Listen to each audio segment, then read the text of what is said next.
নমস্কার বন্ধুরা, বাসন্তী কিচেনে আপনাদের স্বাগত। কাতল মাছ দিয়ে বথুয়া শাকের ঘন্ট তৈরি করার জন্য কড়াইতে ভালো করে ধুয়ে রাখা বথুয়া শাকটা দিয়ে দিচ্ছি, নুন দিয়ে দিচ্ছি, কাঁচা লঙ্কা ও রসুন দিয়ে ভালো করে নেড়েচেড়ে নিচ্ছি।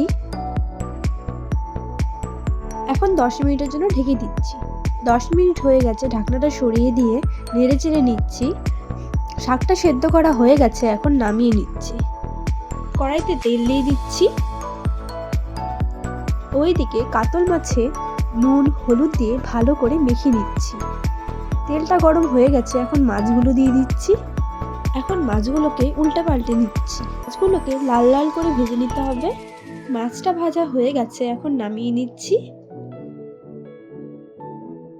ওই তেলে কুচনো পেঁয়াজ ও শুকনো লঙ্কা দিয়ে নেড়েচেড়ে নিচ্ছি।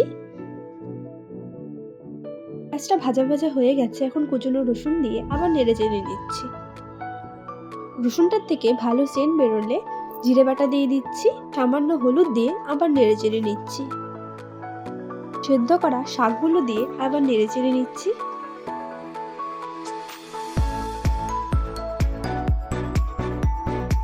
এখন মাছগুলো দিয়ে আবার নেড়েচেড়ে নিচ্ছি। এখন 10 মিনিটের জন্য ঢেকে দিচ্ছি। 10 মিনিট হয়ে গেছে, ঢাকনাটা সরিয়ে দিচ্ছি। এখন অল্প নেড়েচেড়ে নিচ্ছি। হয়ে গেছে, এখন নামিয়ে নিচ্ছি। কাতল মাছ দিয়ে বথুয়া শাকের ঘন্ট তৈরি।